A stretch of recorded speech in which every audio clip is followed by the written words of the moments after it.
All right. So I'll give a second while everyone clicks record, continue.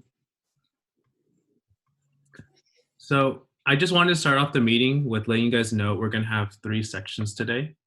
Dr. Auslander will be talking just a brief SparksNote version of the Gre Workshop, and she's going to just let you know the rundown. Following that, we will all be going through each specific section to let you guys know what's in each section, the type of questions, how to study for it, any tips that we have. And at the end of the workshop, we will have some example questions for you guys to follow along just to get your feet wet. I also wanted to let you guys know that I highly recommend you take notes. There's a lot of information we're going to present today, and a lot of it's going to help you on your journey towards grad school. We will try to go a little slow so you guys could take notes. If we're going too fast, please let us know in the chat box, and we'll slow down. And you have any questions, feel free to also send it in the chat box, and we'll answer it according to each section. Lastly, real quick, go ahead. You are going to post the PowerPoint in the recording, correct? Yes, we will be posting the PowerPoint and the recording. So whatever you guys would like to look at, we'll have it public. How we're going to do it, we haven't decided yet, but most likely the recording will be on YouTube and the presentation will be sent out via email. So lastly, I just want you guys to kind of keep in mind, what score do you guys want on this test? And what dream grad school do you guys want to go to? You have to see how competitive you guys are currently. And I think that by seeing where you are will motivate you to try harder on this exam, because if you are neck and neck with other applicants, this could push you over to become the victor. So please write that number down on what score you would like and keep that goal in mind. And I hope that our workshop will help you guys get there. So let's start off with Dr. Auslander and her presentation. Oh, I can't share my screen. Can you just make me a co-host? Yeah, done. Thanks.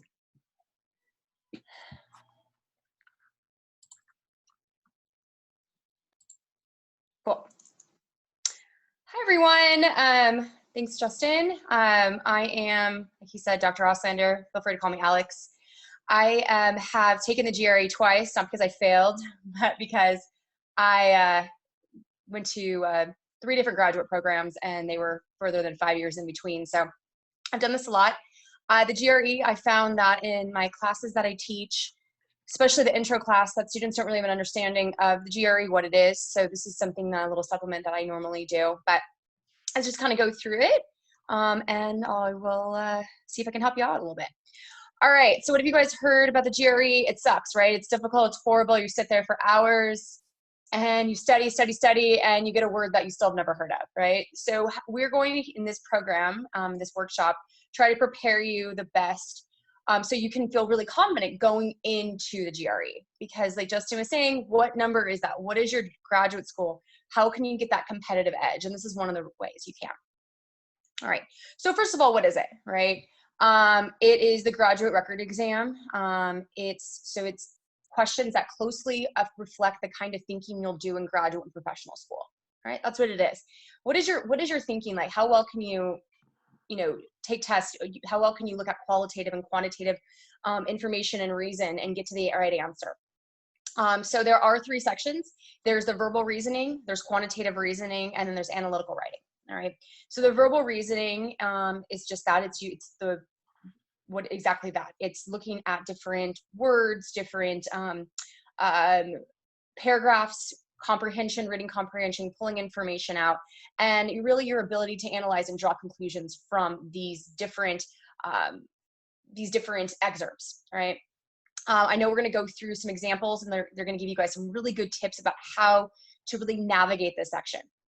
All right. The next section is quantitative reasoning, and it's more math, right? And it measures the ability to understand, interpret, and analyze quantitative information. You will do problem solving, looking at mathematical models, basic arithmetic, and then, your algebra, geometry, and those kinds of things. So this is, again, much more on that quantitative. So we have our verbal, we have our quantitative, and lastly, there's an analytical writing section. And they're going to a little bit later the PT Club when they're going to be talking about how to navigate this section, because there are two, I'm not going to get into that. You guys will talk about it, about the research part. But this is going to measure your writing skills, your critical thinking, your analytical writing skills, your ability to articulate these ideas, support your ideas, support them into into a writing in the context of writing. So what is the logistics, right? So it's at $205. Last we checked it might have gone up, but it's definitely not gone down, I can tell you that. Where can you go? There's testing centers. Now, right now, obviously with COVID, that's not necessarily, a choice. But normally you would go to a testing center and you would walk in and they screen you like you're going through 5 times the set of screenings that you would be at an airport. Make sure you don't have any notes, information, any of that kind of stuff. And you sit down and you sit at a computer and you take a test. And you're there for an average of 3 hours and 45 minutes. Where you start, it's just randomized, but you are allowed notes or paper that they provide you, and that's about it. All right. They walk you to the bathroom, basically. It's very, very tight, very controlled setting. All right. So one of the things that you really want to practice is being able to sit down for that long length of time, to be able to concentrate for that length of time. So this is a really good way to start, is watching this workshop. So if you can sit down and concentrate for the next hour plus, you're on your way, right? That's a big part of it. How are you scored? All right. So verbal and quantitative are scored from 130 to 170 in 1-point increments. And then analytical writing is 0 to 6 and half-point increments. Now, I wanted to let you guys know now, when you start taking these exams, especially the verbal and the quantitative specifically, if they start at a medium high level. Now, if they get harder, that's great news for you. If they get easier, not so much. The way this works is it's scaled. So if you get something wrong, you get knocked down a level of difficulty. If you get something right, back up. So it gets you right to the exact point where you should be. All right. And then the analytical writing. So that you'll get sorry, go back a little bit. You'll get the verbal and the quantitative right away. Right when you're finished, you'll get your score. The analytical writing, somebody's actually going to be reviewing this and writing it, and you will get your report. I think I got mine in like 2 weeks. You get it pretty quick. All right. So what do these look like? Here is the percentiles. All right. A scaled score, verbal and quantitative. 170 is a top score. And then you can see this is the percentile ranking. How do you rank against your peers? All right. And you'll see it again all the way down to, so about 50% for quantitative is at 154, 50% for verbal is at 151. So if you look at that, you're at 305. You want to hit right in the middle. Most minimum scores that I've seen are anywhere from 298 to 305 minimum scores. All right. Now you can, depending on your school, I mean, there's some presenters today who've already been accepted to PT school, so they can let you know exactly what they needed to do to get into their program. But for the schools that I went to, one was 298 and the other was 300. Right. And that was just the minimum requirements, not looking at anything else. Okay. Now, for analytical writing, you can see here, most people score between 3.5, 3.5, and 4. All right. The bare minimum to get into schools is usually around 3 to 3.5. To be a competitive applicant, you need to get at least a 4, usually. And then you can see it go up from there. Okay. So these are the scores. Here is a sample GRE report. Tells you what percentile you are, what your score was, all that good stuff. All right. Back to here. So that's kind of what the GRE, just the logistics of the GRE look like. To get it, to let you know what I got, just so you can kind of, I won't be here a little bit later. I got a 306. So, not great, but not a little bit above average, basically. So, and I got into all my programs, but again, I was in PT. I did public health, exercise physiology, and then health promotion for the MPH master's and public PhD. So, but I also had a lot of other background work. So really, if you want to, this is going to make you competitive compared to another applicant, I definitely suggest that you focus on this. All right. And then you destroyed it. You got it. You're good. So, all right. That's kind of all I have for you guys. Is there any questions? Comments, concerns? Feel free to send in the chat box if you guys have any questions. Yeah, and my email is ataylor@cpp.edu. I'll put it in here real quick. If you do have any questions in the future about anything, feel free to reach out to me as well. There you go. Yeah, Taylor. By the way, your maiden name always stays with you no matter how long you've been out of you change your name. So, I had a question, Alex. yeah. I was just wondering, did you mention like looking at your program first and looking at like the scores that they recommend to kind of gauge how well you want to do? Yeah, I mean, for mine, I did. For the first one, for the master's in exercise physiology, for the PhD, in the MPH, I already knew where I was going to go, and so I just knew that I had to get the minimum to get there. I already basically got in. I just had to get the minimum. Sorry, I'm a little bit different of a case. But yes, they will not accept you if you do not get a minimum score, if you don't get the minimum score. There usually is very little exception to that, if none. Okay. Thank But you. yeah, I like Justin was saying, I agree. If your heart's set on like USC, like his was, right? You can go and say, what is the minimum? What is the minimum, Justin? Was it 305 for them? 300. What? It was 300, I think. 300. Okay. Yeah. I will send you guys the PowerPoint. All right. So I'll send you guys the PowerPoint to distribute to everybody. Thank you. I think we're going to talk about studying prep a little bit later. So I think we'll talk about, I know we want to kind of move on to the next section, but we'll get to studying prep, I imagine, what we all did. I studied a lot of vocab, just so you know. I read a lot, and I did a lot of vocab, and I read a lot of research papers to just kind of get my mind going in that way. Alex, David asked if you could see your maximum and minimum scores again. Sure. Like this? Or the other one?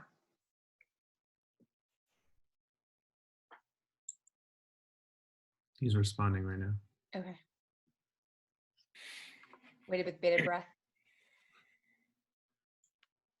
No, he said that's good. Perfect. Yeah, like I said, I'll email this to you guys. I think, Justin, you actually already have it, right?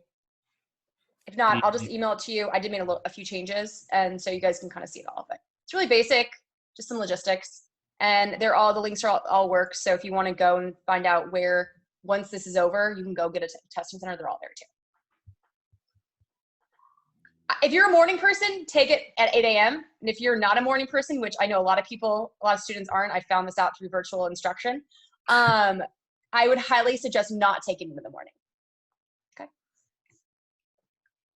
I would also mention that if the only option is to take in the morning, I would start sleep training early on. As fun Sorry, as no, this is probably totally right. Because it is a different mentality when you're taking a test outside your sleep zone. Absolutely.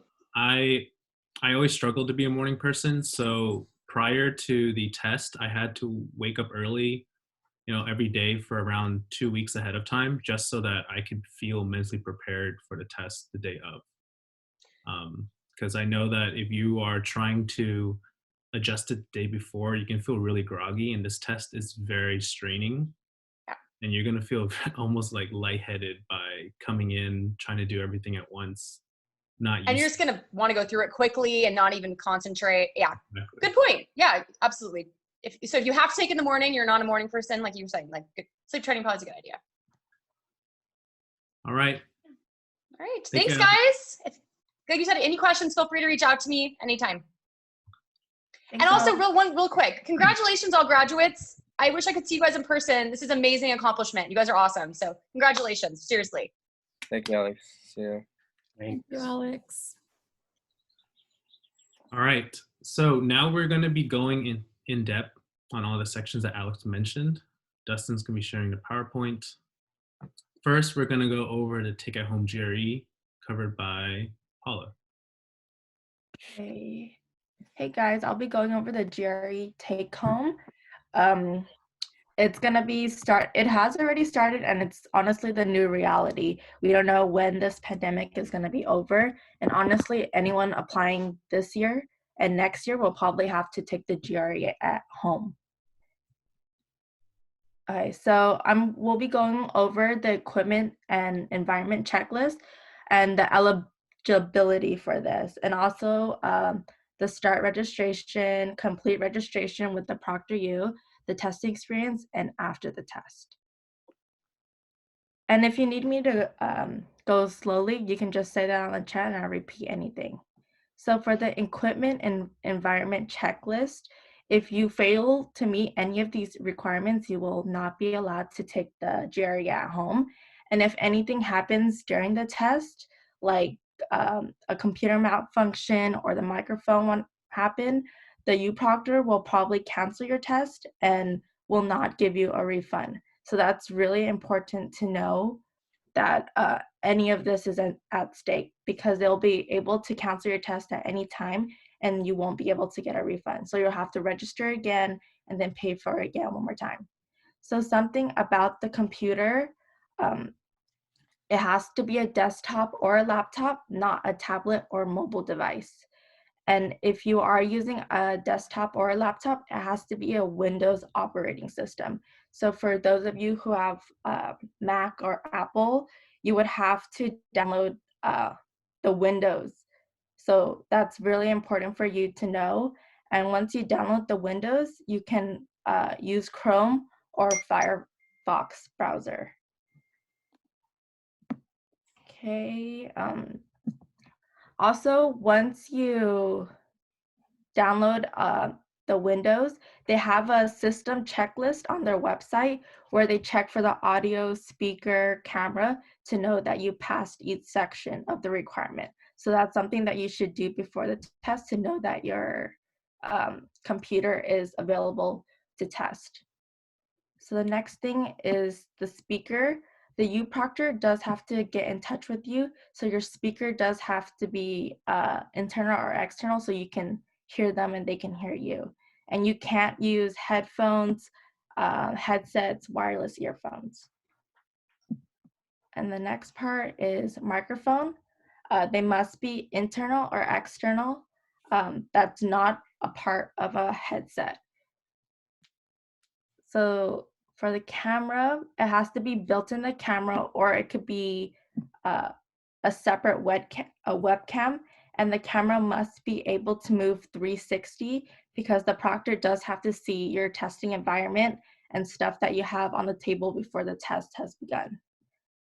So during the testing experience, when you are testing like the environment and test space, privacy, you must be alone in the room with no one else during the test. And you cannot take the test anywhere else, like the park, cafe, or restaurant, or in the living room. It has to be a closed door with just you by yourself in it. And while you're taking your test, go back. While you're taking your test, your area where you're taking your test has to be cleared, just in case they say like your water bottle might not be able to be on the desk. They probably cancel your test. So keep your desk cleared. Only your computer and keyboard must be on your table. Any other surrounding items, just move it away. Like if you think that your lamp might be might not be appropriate, just move it away just in case. You don't want to risk anything. There are no food or drinks allowed during the test. And when you take the test, you have to sit in a standardized chair, like a computer chair. It can't be on the couch or the bed or an overstuffed chair, like a cushion. And for clothing and appearance, they must be able to see your ears all times. So for females, I would suggest tying up your hair so they can see your ears. And for males, if you do have long hair, obviously tie it up. Or use hairpins to clip your hair back so they can see your ears. It's super important that if they can't see their ears, it'll probably meet, they'll probably also count your test. So that's really important. You must dress appropriately. They are monitoring you through the cameras, so they will be able to see you and verify your photo as well. Also, don't wear any jewelry, tie clips, cuff links, combs, hair accessories, any like that. And the last part is when you are note taking, you can't use any paper, like scratch paper, paper. It has to be on a whiteboard where they see that you can erase all your work that you've done after.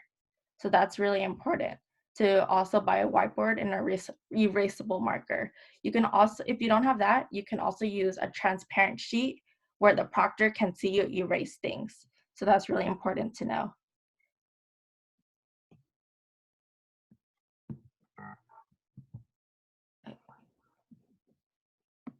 Hello. So the next section is registering for the GRE. So there's about 2 different stages or programs that you have to go through when registering for the GRE. The first is going to be ETS and the second is ProctorU. So first I'll be talking about ETS. So before you register, have your identification forms or documents ready. Your primary ID form should be your passport. If you do not have a passport, then you can go to the ID requirements tab on the website, and you should be able to see what forms of ID are accepted in the country that you're taking the test in. So next you would have to, if you do not have an ETS account first, then you have to make one. And please make sure that your name on your identification form matches the name on your account. And once you've created this account login, please proceed to the My GRE homepage. And once there, you can select the register/find test centers. And on there, you'll find the find test centers and registration dates, or sorry, find test centers and dates page. And then you can select an option for the test at home. And then you'll be able to select your test date and time a little later in the ProctorU portion. But then after this one, just follow the directions to pay for your test.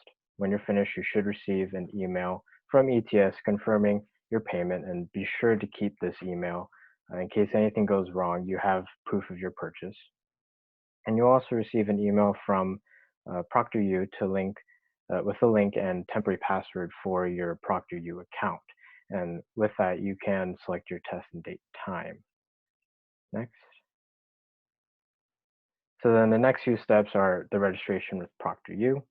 You can use that link and password from the email to access your account, and then you should be able to see a little blue box on the page that says schedule. Click on that. It should be next to your purchase test as well. From there, you should see a little calendar on the left side of your screen, and you can choose the date and time you'd like to take the exam. Please make sure that you check the time accordingly, because you can change the AM and PM signs. You don't want to take a test at 3 a.m. in the morning when you thought it was 3 p.m. So once you've decided on the time, click on the Find Available Times button, and the time that you requested should pop up. From there, you can click Select and then Schedule, and then it'll take you to a window, and you just click Process Order. Don't worry, it doesn't cost anything. This is basically just a way for them to give you a receipt. And then when you complete this, you should receive a confirmation message on the screen and via email. Again, keep this email so you know when your test is, and if anything goes wrong, you have proof that you scheduled it at that time. And I did include a video here. We don't have to watch it now, but this is just a more step-by-step video that you can watch later on if you are confused with the steps. But at this point, you are officially registered for the test on that day and time. But let's say something comes up and you might have to reschedule. Next. So first, with rescheduling your exam, you have to log in with ProctorU and select the reschedule button for your at-home test. You can reschedule a test anytime prior to your appointment date and time. For further information and assistance, you can call the number on the PowerPoint or reach them at the email. And then for canceling, let's say you have to cancel for whatever reason, the most important thing you have to remember is you must cancel at least 4 days in advance to get a partial refund. And that is the standard for the GRE general test cancellation policy. And then the numbers there you can also reach for more support. And they should be available 24/7. So for the testing experience, there's 4 sections.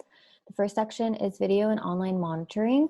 So during the exam, as Paula said, a human will be proctoring you the entire time via video camera, and your computer screen will provide you with testing procedures throughout the entire test, how to follow properly. Your entire test session will be recorded and your photo ID will be taken, which will be available on the ETS data as part of your score record. For the second section, the test environment reminders, you must be alone in a quiet, well-lit room. Your tabletop and surrounding area must be clear, so no water bottles, nothing at all like on the tabletop. Do not wear any headphones, earbuds, wireless headphones. Your ears and face must be visible at all times, so not covered by your hair, hat, sunglasses, any other accessories. Do not wear any sort of hair accessories or jewelry. Recording devices of any kind are prohibited. So if they find out that you have been recording the exam, they will cancel it immediately. Make sure you do have note-taking material. So as Paula said, you could use whiteboard or a plastic transparency sheet that you need to show the proctor while you're erasing at each time that you're using that material. Next, thank you. And then the third section is checking in. So first you log on to ProctorU. You'll have up to 15 minutes only after your scheduled time to begin the exam. If you don't log in during that past 15 minutes, your exam will be canceled and your fee will not be refunded. Then you have to select start session, complete the steps, including showing your ID, which is probably your passport, to the proctor. The ID must match the name on your ETS account. The proctor will review exam rules and request access to your computer. The proctor will ask you to show a 360-degree view of the room and your tabletop surface. The proctor will launch the ETS secure web browser and provide you the password in order to access the exam. The last section is during the test, so you must be seen at all times on the camera. If at any time like you're not seen for whatever reason, they're going to cancel your test. Don't use any unauthorized material such as mobile devices, pre-written notes, or textbooks, and don't communicate with anyone. There will be 6 sections with a 10-minute break following the third section with a 1-minute break in between the remaining sections. And during that 1-minute break, you must be in your seat. Like you cannot get up and go grab water or something like that. But for your 10-minute break, you can get up out of your seat and go grab a snack, but you must return on time. And if you don't, your test will be canceled. At the end of the test, you will be given an option to report or cancel your scores. You'll be able to view the unofficial verbal and quantitative reasoning section score immediately, but for the writing score, it won't be shown. It will take some time. So after the test, your official scores will be available on ETS and sent to the institutions within 10 to 15 days after your test date that you have registered them on. You can only register for another GRE test at home following the same procedures, but the test can be only taken once every 21 days and up to 5 times within any continuous rolling 12-month period. And this includes any canceled scores that you decide to cancel. Okay, I'll start off. My name is Emmanuel. If you guys haven't met me yet, here out from a different department. I'm the vice president, and we'll start off with analytical writing. Go ahead and press next. So the basic things to know about both analytical writing, they're both 2 30-minute sections, argumentative. Lena will talk about that one, and I'll be going over the issue task. Most schools require 3 to 4.0, depending on which school. Funny thing is, before everyone was talking, I actually tried to look up Westerns, and I think they took it out because I can't find it in the prereqs. But before, theirs is a 3.0. I know US of A, St. Augustine, they were actually they're actually talking about the verbal and the quantitative, but in their section, it just says, oh, well, you evaluate the writing section, meaning they don't really care much for it. And yeah, so it really depends on which school. Personal tip that most programs or studying programs don't say is because most of them haven't taken the test in a while. This section will be the first you run into. So before I was taking the test, I was just in a cafe going through or random words, really hard words. So, and then I was just studying because that was my weakest point. So what I did when I got to the essay, I used it as much as I can, all the words as I can, so I could just warm up for the verbal sections. And then for the whole GRE, have a friend that's taking it with you too. So that goes to say, I had a friend named Randy, and when I told him to write an outline before doing everything, he actually didn't listen. So when we both went at issue task at the same time, he didn't do the outline. He was on the intro for maybe like 20 minutes. And then I finished the essay before he could.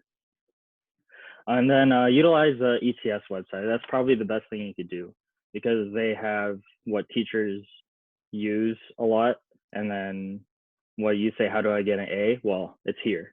The detailed rubric is there. They'll have sample responses and they'll say, this is why this person scored a 6. This is why the person scored a 5. And then the pool of essays to practice too.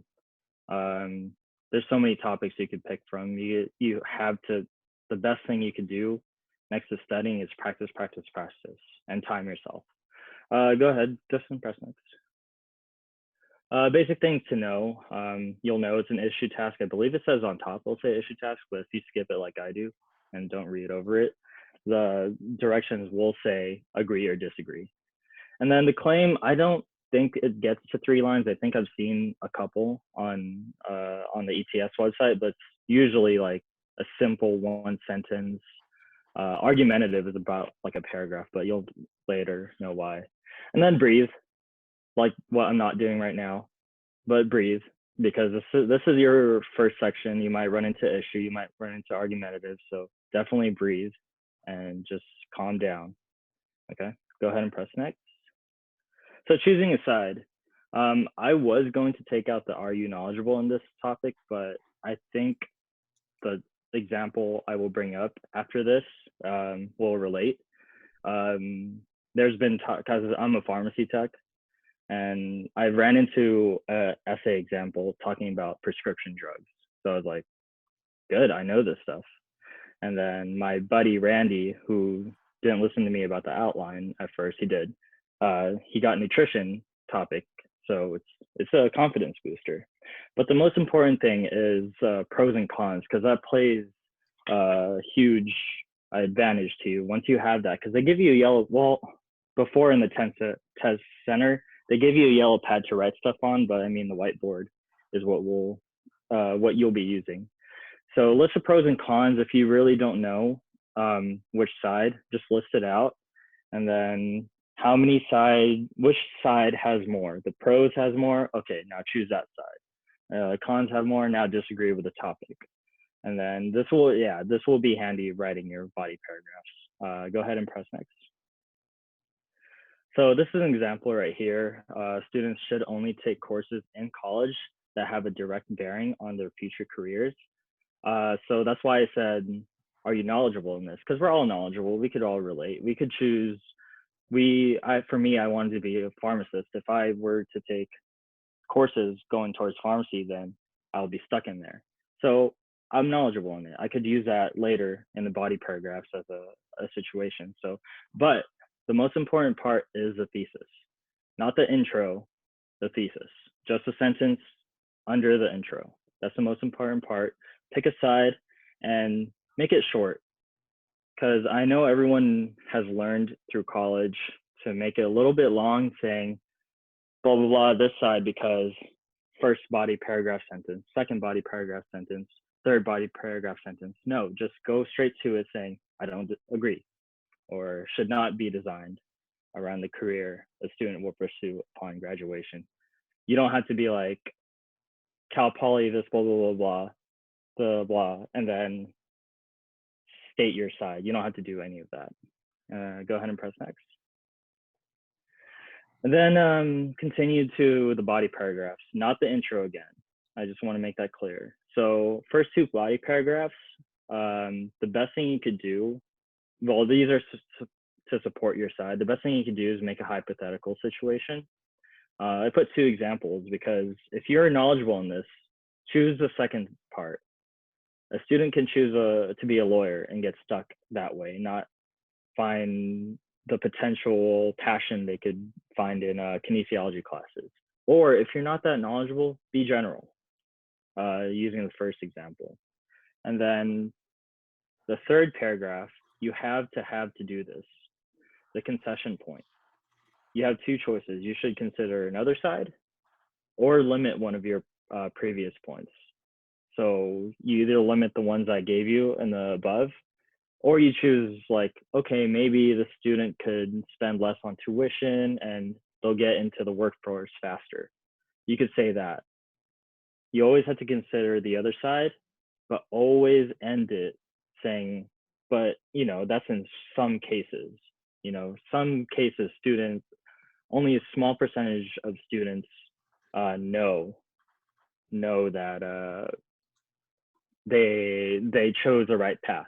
Only a small. So and then for the first two paragraphs, you don't have to do two. You could do you could be very you could make a really strong first body paragraph and then go to a third paragraph and make a concession point, because time is always a factor. And if you go to the ETS rubrics, there's rubrics that have essays that only did 4 intro, 2 body paragraphs, and then a conclusion, and they still scored fine. Just be very articulate with the whole essay and just prove your point. And then go ahead and press next. And then the conclusion, restate your thesis and body paragraphs, you know, the normal stuff we've learned, and then do not introduce new information. I think we've learned this everywhere in high school, like give like a cliffhanger, like, oh, Cal Poly could do this too. Think about that. No, just don't do it, because that just seems like fluff. And the only fluff going to number 4 should be all in the intro paragraph, because that's where your last thing is, and that's how you could introduce everything. And then by the time you get to the intro paragraph, it should be really easy and fast because you went through all these paragraphs already, and then just proofread it and go next. Yeah. All right, Lena.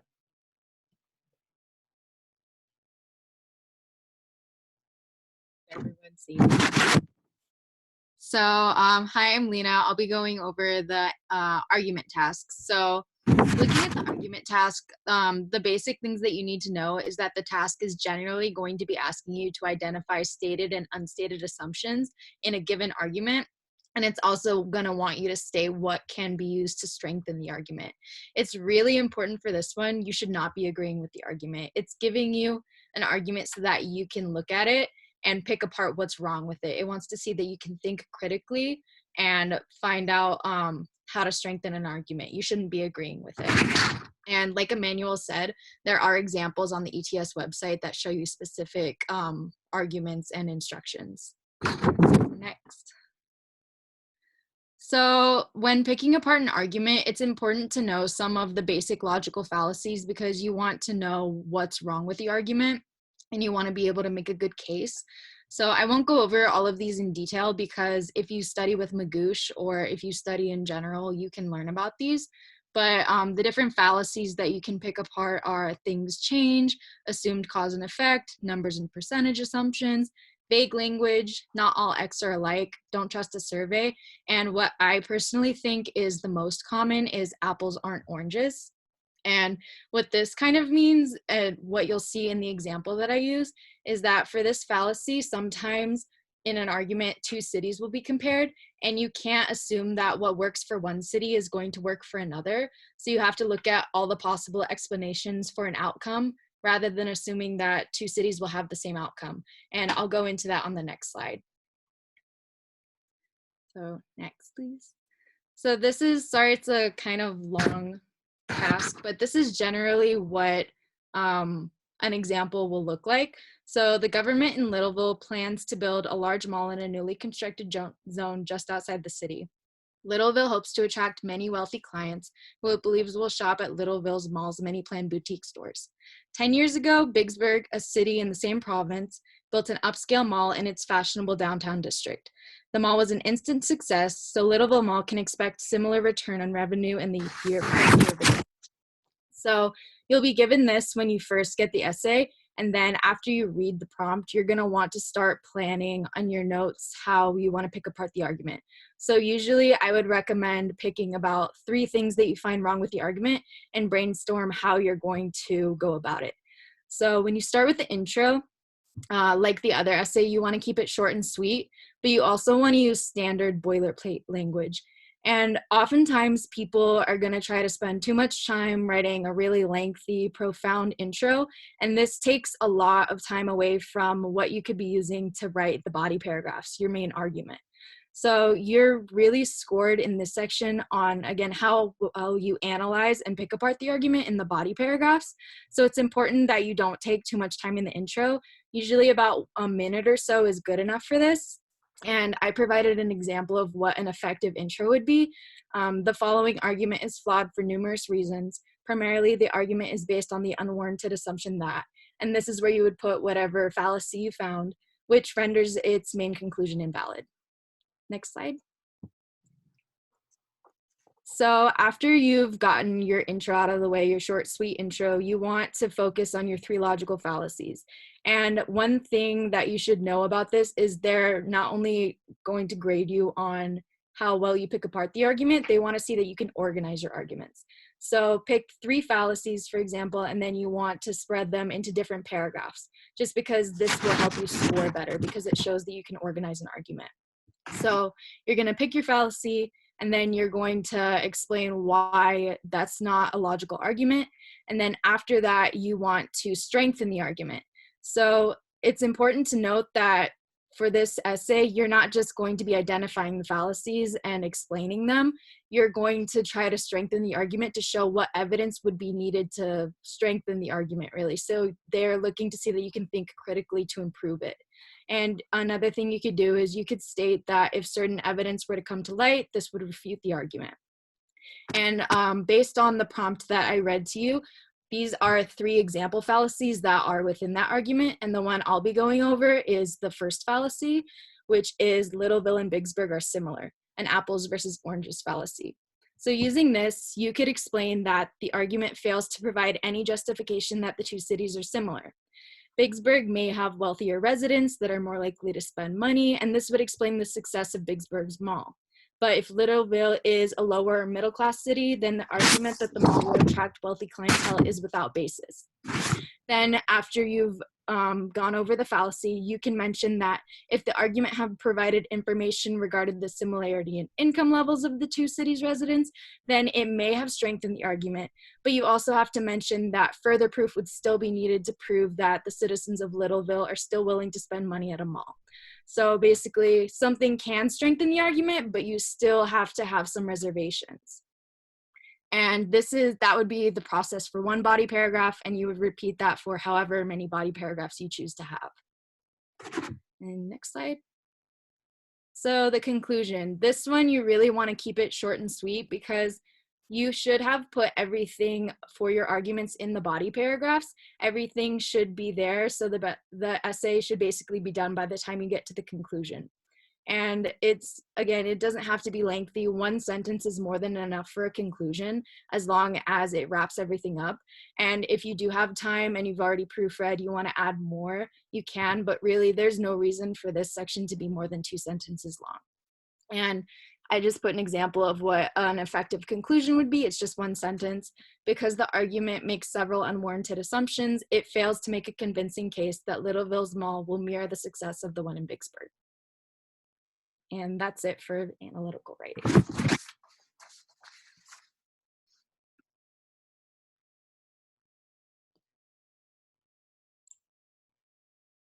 All right. Hello, everyone. We're going to go over now the verbal reasoning. This is basically the English comprehension section that you guys will most likely see in your practice problems.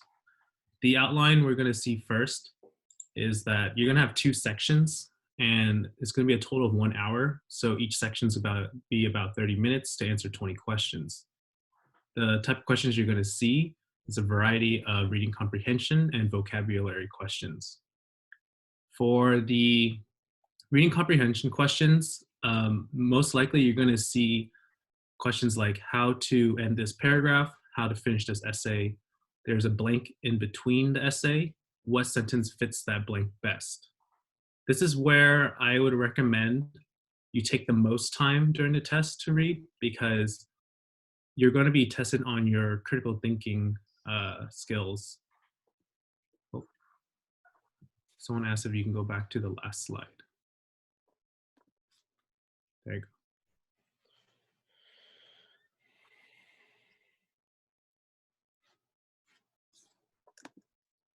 Okay. So reading comprehension. So you're going to be filling in the blank most likely, or you're going to be picking the best sentence to end something as well. So you're going to be spending most of your time there. And as for the vocab section, you're going to have a variety of questions, whether it's fill in a single vocab word, double, or triple, or even all the above. The sections will have things like, what are similes of these, what are similes, or maybe 2 different sentences and you have to fill in 2 different vocab words. You're going to basically have to analyze whether the sentence is telling you to follow the pattern, go against the pattern. So you're going to have a lot of different types of vocab questions. As Alex said earlier, the scoring will be 130 to 170, usually in 1-point increments. And it's also important to know that this section is not a computerized adjusting section like the math that you'll see later. So if you get a bunch wrong, doesn't mean the difficulty will change. It will be consistent throughout the test. Next. So how did we study for this? Well, we had the Magoosh app and we had the Magoosh program, which you could also purchase. It's what we think is the cheapest, most affordable option, but also the most effective. It's going to range around $120. It may fluctuate based on sales or even the season. So the other option you could use is Quizlet. Highly recommend Quizlet if you guys are working on a budget and you guys bought the GRE workbook. Quizlet has all of the vocab words online that you can go through every day. Another thing that I noticed some people like is they like physical copies of flashcards. So they'll buy the GRE flashcards online, or even make your own if you would like, and that's how you study. Learn your prefixes and suffixes of root words. This is very important. If you are not a vocab person like I am, one thing I learned to get around it is learning different ways of breaking apart a word. So we all learned back in elementary school that each word you can change based on the prefix and suffix.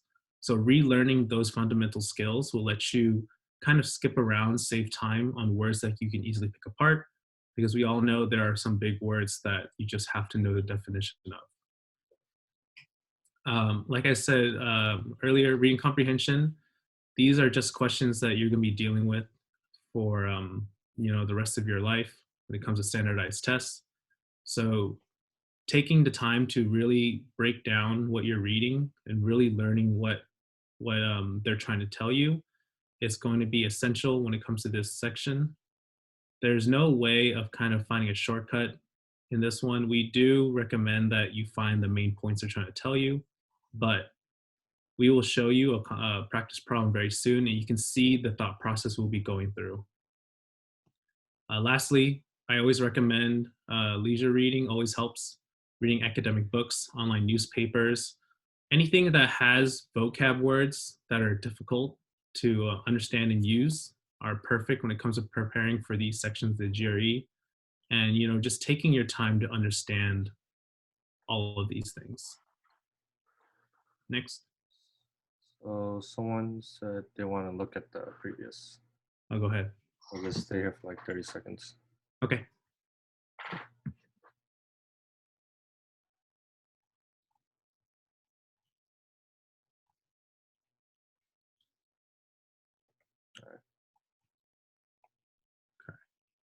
So here are the tips that we have. Time management is essential to having a high score, no matter what. You're going to be able to go through each of the 20 questions, and you can also skip throughout the test. So what we highly recommend is do all the easy questions first, which are the fill in the blank for vocab words.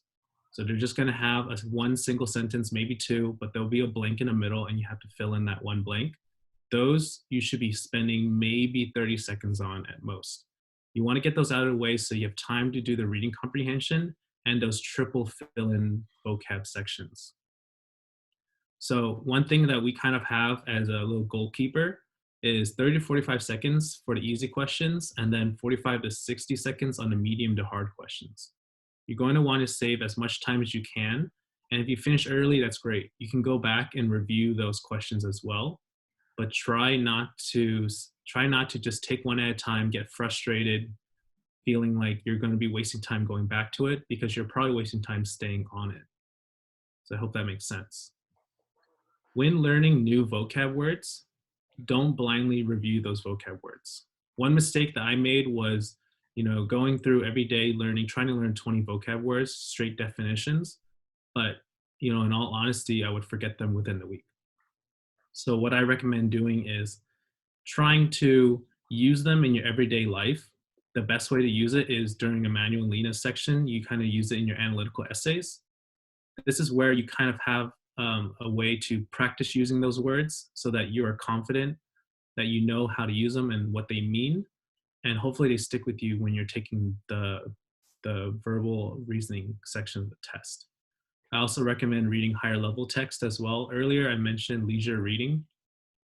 So if you guys feel comfortable reading, storybooks as a kid, you can also have things like reading newspapers. One thing I did was I usually browse the internet a lot, and I'll come across an interesting article that would catch my eye. And sometimes they would use words I wouldn't know. That's where I would go and look them up, try to find it, and see what the author is trying to say in their writings. Last, this is a video that Emmanuel showed me when we were taking the test. It's on YouTube. You can watch it on your own time. It was the GRE Verbal How to Score 160. They talk about a little of what I said, and they also have tips on what they think you should do when you're studying for these, for the GRE, and it really did raise my score. Initially, my verbal section would always drop just under 150. After watching this video and understanding their thought process and how to approach this section, I was able to bump it up at least 5 or 6 points. So I highly recommend watching it. It's a really long video, but it's worth your time. Done.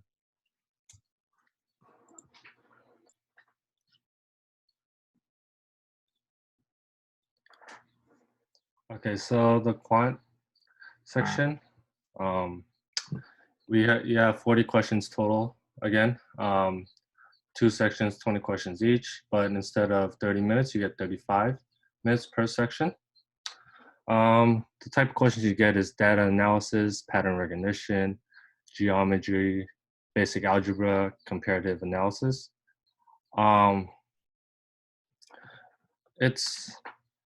This is like Dr. Auslander said, it's gonna change based on how you do in each section, and the scoring is 130 to 170. So for studying, personally I did was understand patterns. As I was using Magoosh, I saw patterns in certain questions. So like simple patterns even include like odd number times odd number is odd number, and vice versa for even. And then odd plus even is odd, odd plus odd is even, right? So, and things like seeing a positive correlation, negative correlation, And you're going to have to look at graphs and charts and be able to estimate numbers and give rough answers. So you also need to know general formulas. So area and circumference of a circle, general information of triangles, quadratic formula, and this also includes like degrees of a shape, like shape that's you're not used to. So like you could ask for how many degrees is a eight-sided shape. So know that those formulas. You also need to know basic mathematical rules, basic fractions. Like, so if you have a fraction at the bottom, flip it. Statistic rules, exponents, and your order of operations, of course.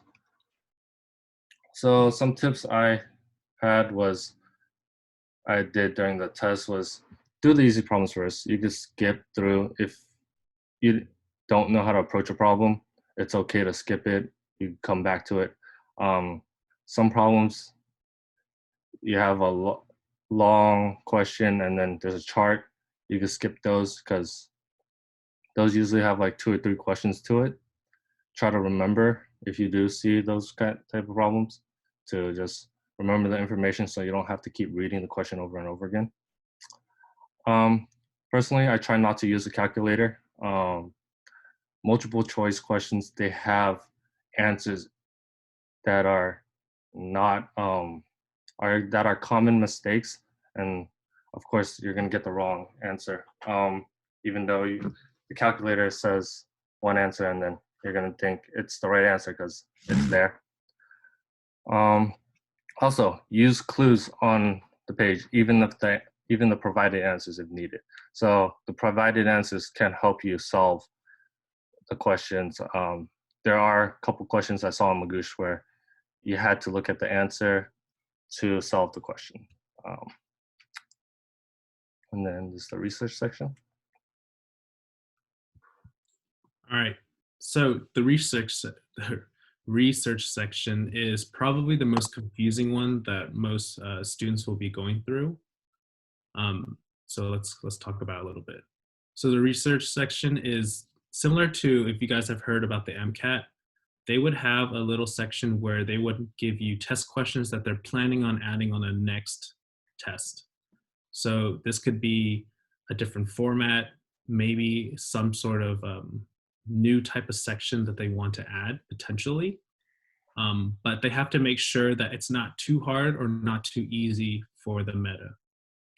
So you guys take the test and you notice that maybe you have an extra math section or extra English section, that is most likely the research section that they're testing you on. They want to see how students that normally take the test practicing for the old test, they want to see how you guys will do. It's not a computer adaptive section, so that means that because there's only one section, there's no way for them to change it up and give you harder questions or easier questions. But I just want to emphasize that it's completely at random. You don't know what you're going to get. For me, I got another math section, which I'm very happy for because I am stronger in math. So then I don't have to worry about, all right, this section is very hard. Is this going to be affecting my score? So that's another thing that you're going to be thinking about, is that you're not going to feel, don't feel too much pressure when you're taking the research section once you realize it, because it will not affect your score. They are just really testing out new questions that could potentially be in the next test. Any questions? I just wanted to add on. I put that last section there because you want to go back? I thought my part was extremely hard, but I thought it was too hard. So where I did notice that it was a research section, and I got it, I think, midway. So kind of don't let it get to you like it got to me, because you will notice which section is research section. I was right in the end because there ended up being three quantitative. Even though my strongest is quantitative, it was yeah, that definitely still got me mentally. But if you do notice it's really hard compared to your first section, don't let it get to you. And plus, if your second section is harder than your first section, that means you're doing really good. So that's my 2 cents. Yeah, and if you do get a resource section on the verbal, it's most likely going to be a bunch of questions that have to do with what you've seen already. I think that the research section for math portions are much harder because then they're going to be testing on new material. But when it comes to reading comprehension and verbal, you guys have been practicing this since the beginning. So you guys should be able to do fine, especially if you guys are tackling all those new vocab words you've never seen before, because they'll most likely ask you on new potential vocab words as well. And if you've been practicing your prefixes and suffixes, you should be able to use process elimination to cancel those out. And that's it. So now we're going to do example questions. If you guys have any questions right now about each section, feel free to ask it in the chat. Because right now we're going to be going over some questions that you'll potentially see on your GRE test. So we'll give a few moments for that.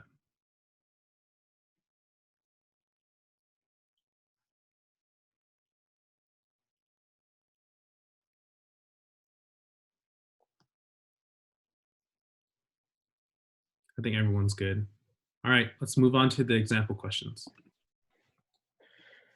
All right, good afternoon, everyone. My name is Ramon Cruz, and I'll just be going over this type of sample question. So let's be going over how to break down and how to solve a sample GRE question. These are, I guess this one's considered a more of an easier one, but just keep in mind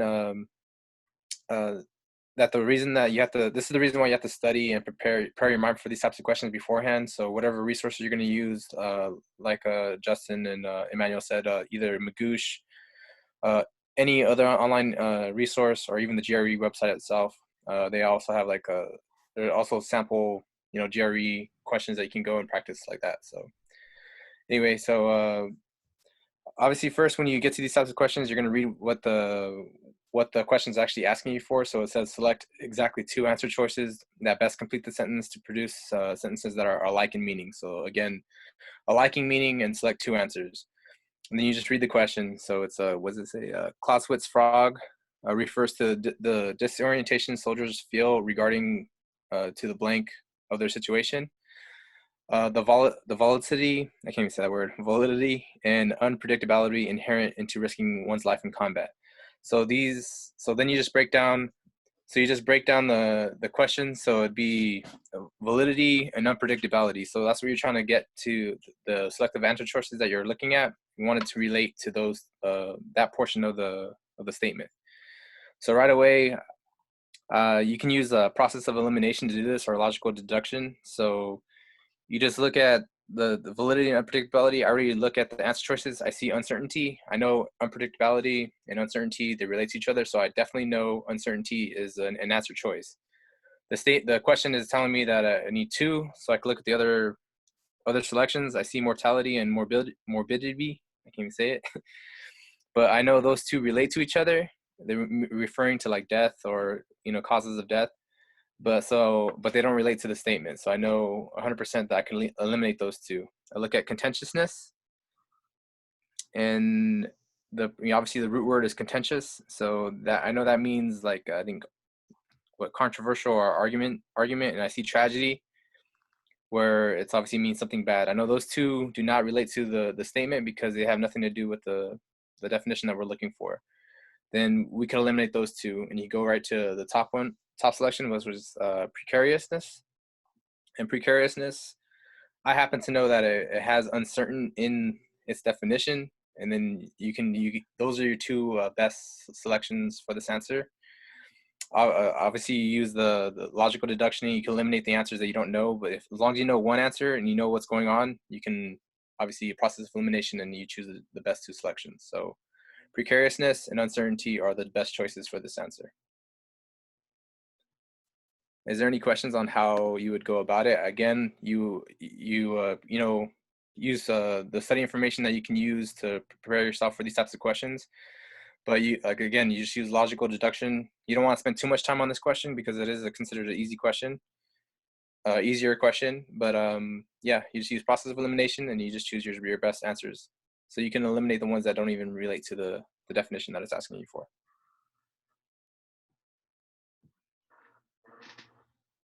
Is there any questions beforehand? All right, cool. I'll let Sydney take care of this one.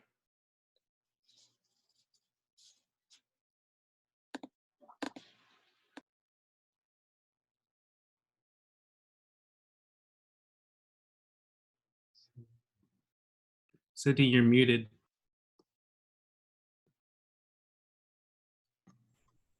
Okay, am I good now? Yep. All right. So time will be limited when taking these exams. So when looking at a paragraph or short essay problem, I suggest reading the question first to get an understanding of what you'll be focusing on. For example, the question could just be asking like a single sentence structure, or it could be taking you to look at the conclusion paragraph in a whole 5-paragraph article. So it's important to just like make sure you focus your time right so you're not losing time anywhere. So in this case, the question is asking us to analyze the 2 bold-faced sentences within the argument and determine their role, or how they would contribute to the argument. I'm only going to read the 2 bold-faced sentences for the purpose of this demonstration to save some time. However, when doing this question on your own time, you should at least read the sentences before and after to gain a better understanding of what the sentences may be looking at. So the first sentence is, he concluded that the propulsive force they are able to exert was not enough to explain how fast they swim and accelerate. And the second sentence is, therefore, the force exerted by the tails easily explains how fast they swim and accelerate. So it may be hard, of course, to understand what the argument is truly about without reading the sentences, like the whole paragraph. But from here, we can already see that the second sentence is basically contradicting the first sentence. So looking at all the answer choices, we can eliminate the first and fourth answer choice because they both state that the second sentences are in support of the first sentence, when in fact, the second sentence more so refutes the first. Or in other words, it claims that the first premise is incorrect while the second is not. We can also eliminate the fifth answer choice as well because based on the language used in the first sentence and the second sentences prior. An assumption is a conclusion in which there is no proof. However, his conclusion of his findings in which Sir James did have, he did have proof on it. So an assumption is in fact a type of conclusion, but because he has done work to support his findings, this would make it not an assumption. So like, let me just state that again. So an assumption is basically a conclusion where there's no proof, but in the sentences prior to the boldface, you can see that he did his work and he had proof to back up his conclusion. So then now we must choose between the third and the second choice. And I know I made remarks earlier about the second boldface sentence refuting the first. However, if the second sentence would truly be a refutation of the first, they would use language such as however, yet, or but. So you got to think like when you're reading these things, how the sentence structure really is. So if they have language like however, yet, or but, then that means they are actually making a refutation. But you can see that in both sentences, they do say conclusion. So we know that it's just like a conclusion statement. So all of those however, yet, or but are all clear indications of a refutation. But instead, both sentences are presented like a conclusion. So we can see that out of second and third choice, the second choice would be the answer. So the second choice says, the first is a false conclusion based on an incorrect premise. The second is a revised conclusion drawn from the correct premise. So coming to this answer is a process of elimination technique, but the answer choice may be confusing if you don't know exactly what a premise is. So let me explain that just real quick. A premise is an assertion or proposition which forms the basis of a work theory. So if Sir James Gre had underestimated the amount of force that dolphins can generate with their tails, leading him to an incorrect premise or an incorrect basis for his theory. And his theory is what drove his research. Therefore, this is what the conclusion is based off. In other words, Sir James did not have proof to back up his statement. However, he had approached the premise incorrectly by not including all the aspects that may contribute to the premise. So he came to a false conclusion and therefore having an incorrect premise. Okay, so I know that was really quick and there was a lot there. Now, you gotta imagine you're doing all this in your head, hopefully within a minute, because you don't have a lot of time. So that's why it's important to remember to practice, because repetition will not only help you in remembering and understanding the definitions, but it will also help you do all of this like in your head at a much quicker time frame. So.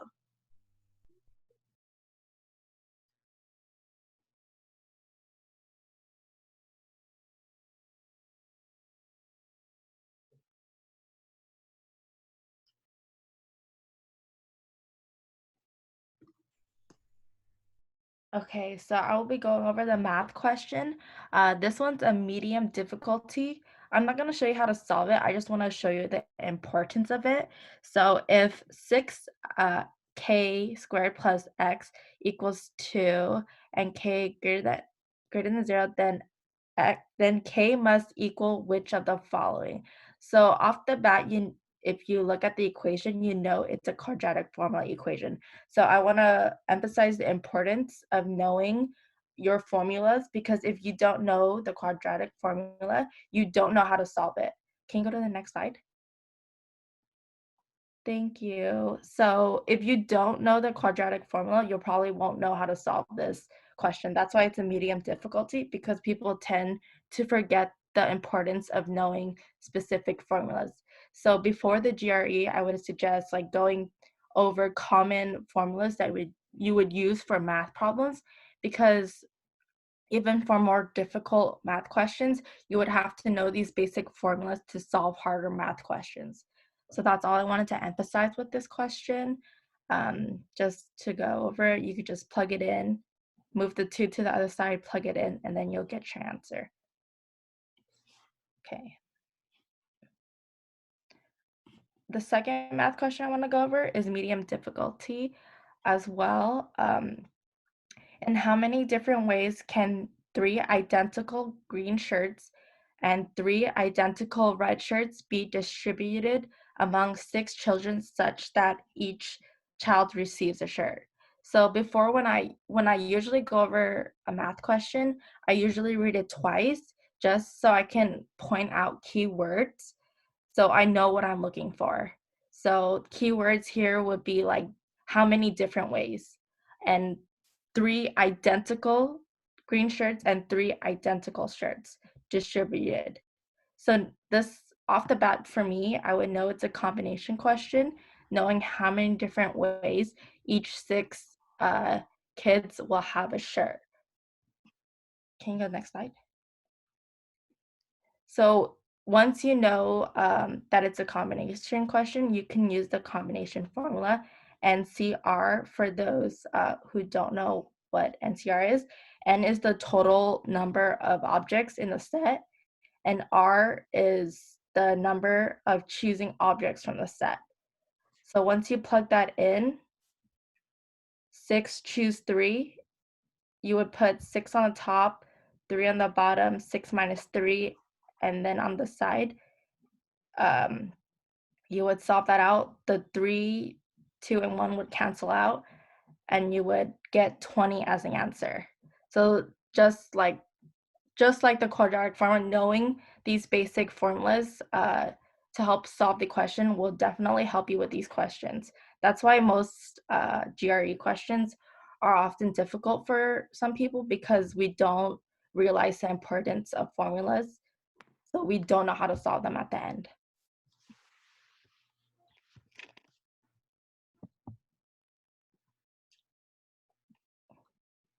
All right, so this example, it's considered hard, but it's actually very simple. So you get the question, if 3 to the power of y squared equals 1/9 times 3 to the power of 2x, where x and y are integers, what is the value of y in terms of x? So here it's basic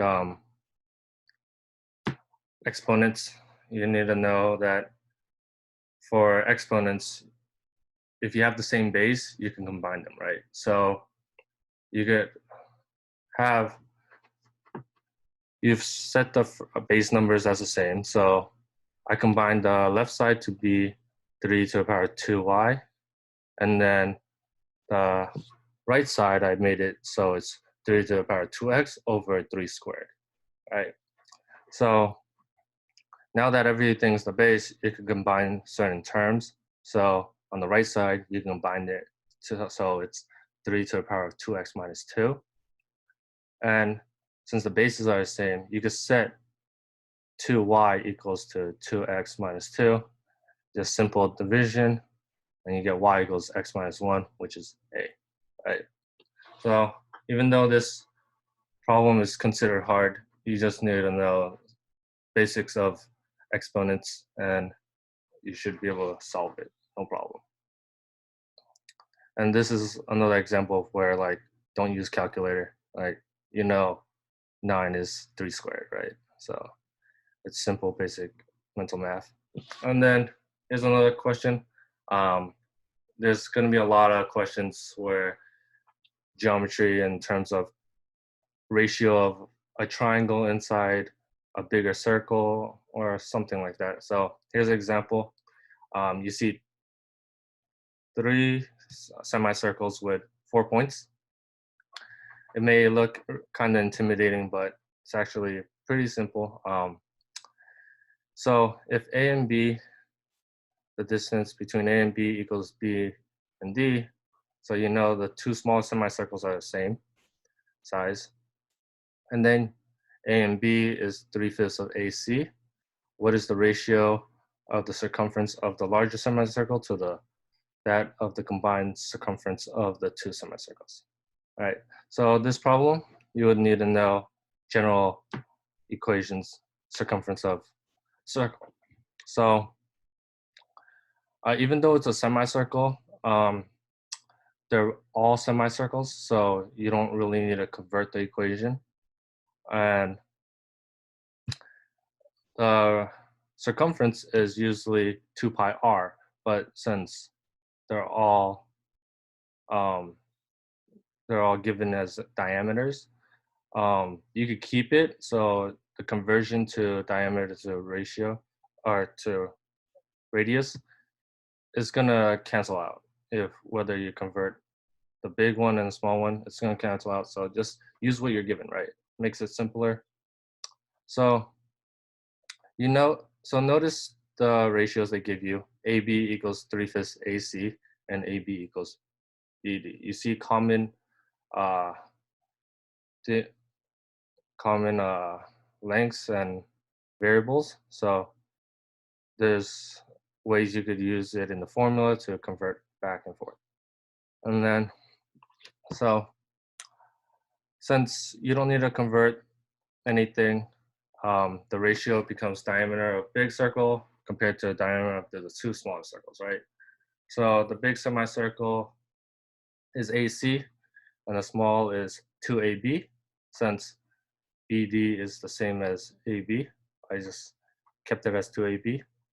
And since AB equals 3/5 of AC, you can substitute that for AB in the semicircle portion, right? And then you get 2 times 3/5 AC. And since you're gonna have AC on the top, and then you'll have 2 times 3/5 AC at the bottom of a fraction of your ratio. You multiply it out, AC's cancel out, so you have 1/2 times 3/5. 2 times 3/5 is 6/5, and then you flip that fraction, and you'll get 5/6, which is your answer D. And that's our last example. If you have any questions, let us know. As for vocab, I heard someone ask earlier, where is it? There's things like the Manhattan Prep GRE flashcards vocab. There's the essential one, and then I think there's another one that Justin has. There's a total of 1,000 vocab words that you could practice through there. There's also other resources. If you just look it up, you can get plenty of resources or just vocab in general. Yeah, simply you just type in GRE vocab words. There should be around 2,000 right now. It's pretty easy search, and you'll find a whole list. Honestly, I don't think most, at least 99% of people will go through all 2,000 and know all of them. It's more like you'll realize that words are very similar, and you want to know the things that are common between them. But that's it. That's basically the end of our presentation. I just want to end it on a couple things. Again, we did this as a charity for the Mayor's Fund for the COVID-19 relief. So if you guys are happy with what we presented today, please send money to Dustin's Venmo. We left it in the group chat. If you need it again, we can write it again. But we're going to be sending all this money to help out all the nearby hospitals, all the homelessness in LA, kind of get masks and food just to help out the community. Another thing is I want to thank our eBoard 2019 to 2020. This is our final project of the year. This is our first year as well. I'm very happy how everything turned out. We'll be posting more about, our farewell speech and everything, but right now I just want to thank everyone for helping out. We were planning on doing this GRE workshop since last year, and we're happy that we finally have it, even though it is after school has ended, but the turnout is really great. I'm very happy everyone came out to support. One more thing, just keep in mind your goal when taking this test. I know we presented a lot of information today, over an hour's worth of information, but remember, what is your dream school? What are your goals? Keep those in mind when you're taking and practicing for this test. You guys are going to be going through a rough time. We all know. We've all taken the test as well. We did not present anything on how to study for it, specifically like how many hours a day, what materials you should focus on, because everyone takes the test differently. Everyone learns at a different pace. You guys should know yourself by now to know how much you can handle a day. For us, it was around 4 hours a day. And this was over the course of the entire summer. So if you don't know how you're going to do or how you're going to study for this, start now. Highly recommend it. Do not procrastinate. Some of these questions may seem easy to you, maybe it's hard, but just remember that putting in all that work will be worth it in the end, because you will get that score that you want and you will go to your dream school. Start now. Good luck. And concluding messages from anyone else, but that's it for me. If you guys have any questions about the GRE, you guys can also DM us or email us. We'll reply as soon as we can. I'm just saying, like, me, Justin, and Emmanuel, we used Magoosh, and that helped us a lot. Honestly, when we first, for me, we took the practice exam and I got really low, I'll be honest. But Magoosh helped. The videos were very straight to the point, taught you the fastest way to answer questions. So just take that into consideration. Some people study better from books or online tests, just retaking it. So that's about it.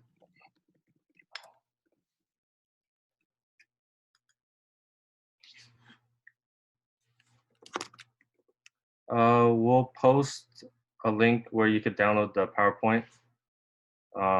It'll be in our Instagram bio. If you don't know our Instagram,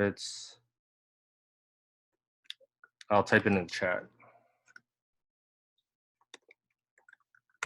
And you're going to email out the PowerPoint slides as well, correct? Yes. Yeah. We're going to email out the slides, and we'll also provide a link for the YouTube video so you guys can rewatch the video. We did go through a lot of information, just like as everyone said in the beginning. This test is going to be very strict in terms of how you can get canceled immediately. So please follow those instructions religiously so that you guys don't waste over $200.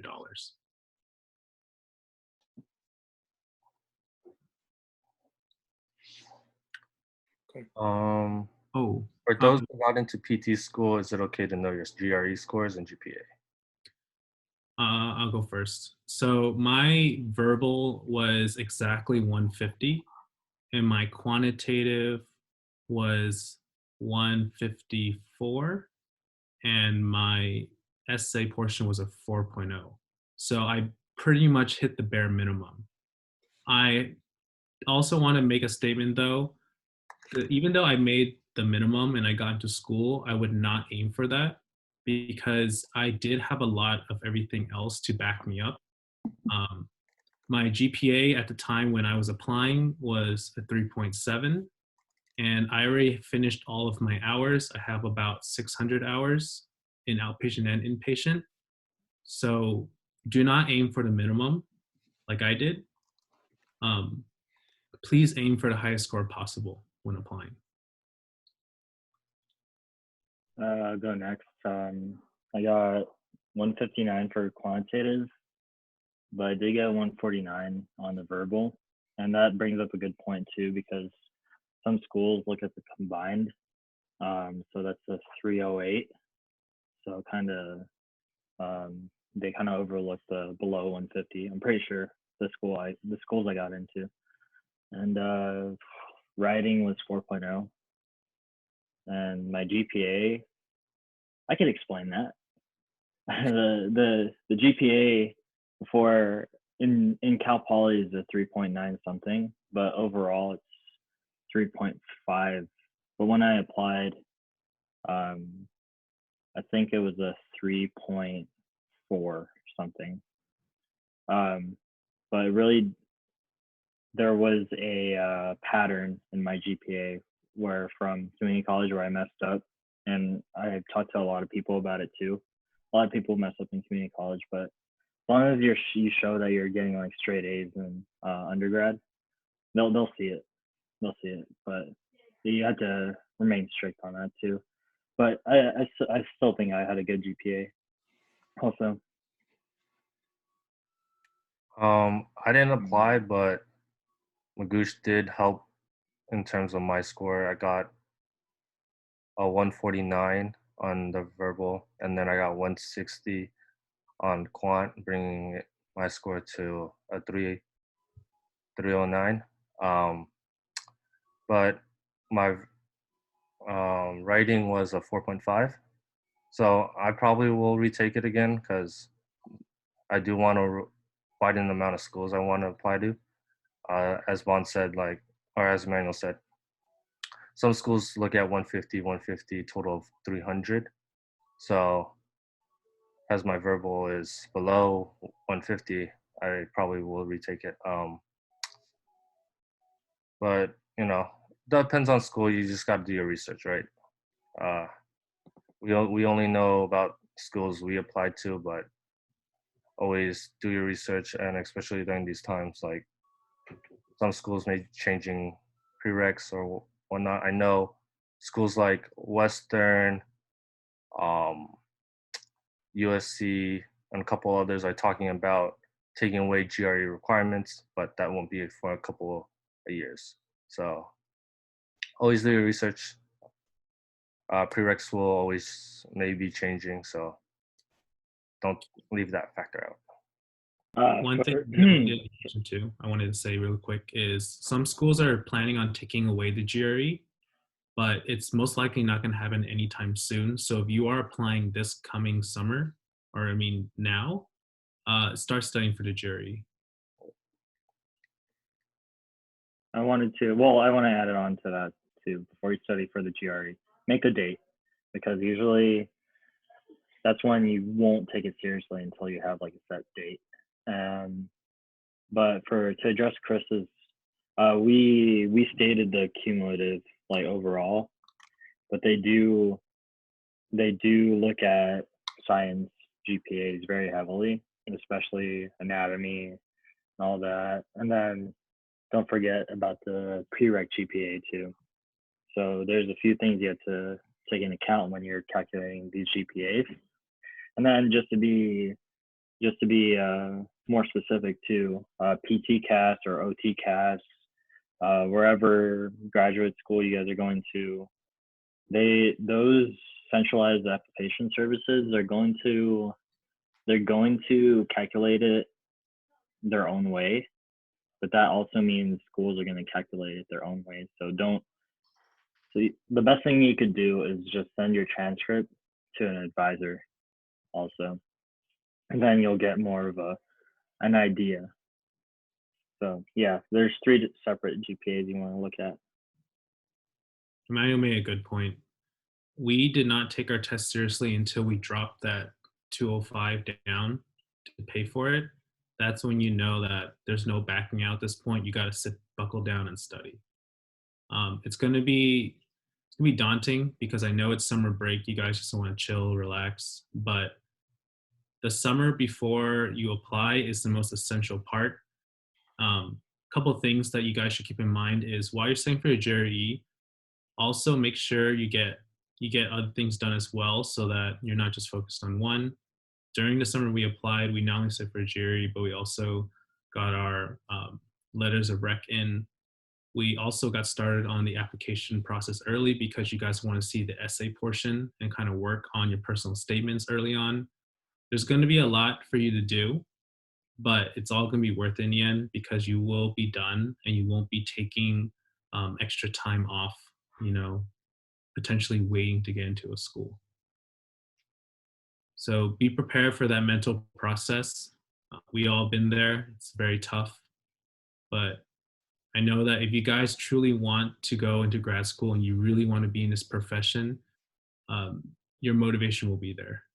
You guys will see what it takes to be a PT or an OT, and you guys will buckle down and do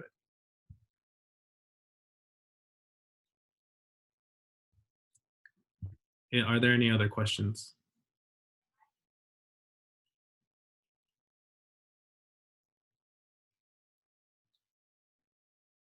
I guess real quickly, I wanted to say thank you, first of all, but when you guys talk about your scores, you're only talking about the sum of verbal and quantitative.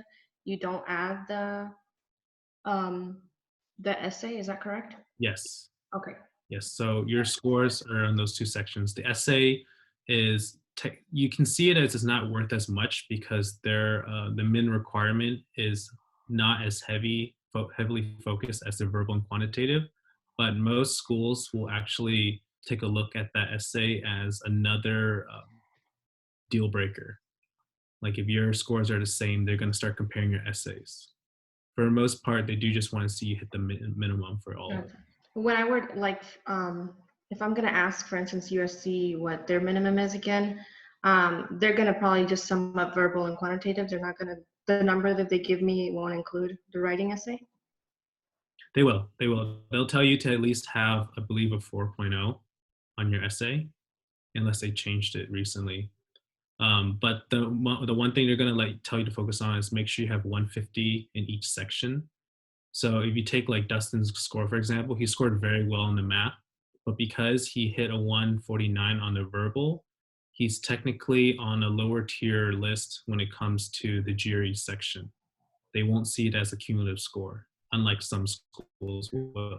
So you guys got to do your own research and make sure you know what your schools want. We recommend making an Excel spreadsheet on what your goals are so that you guys can kind of see a more tangible goal when it comes to studying for this test. Thank you for that. Of course. Any other questions?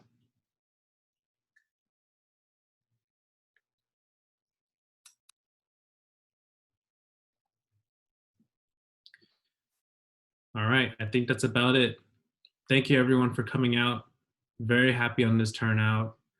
We all wish you the best of luck on taking this test. It's gonna suck, but it's also, you guys are gonna find it very rewarding when you get that score and you'll be done with it for the rest of your life.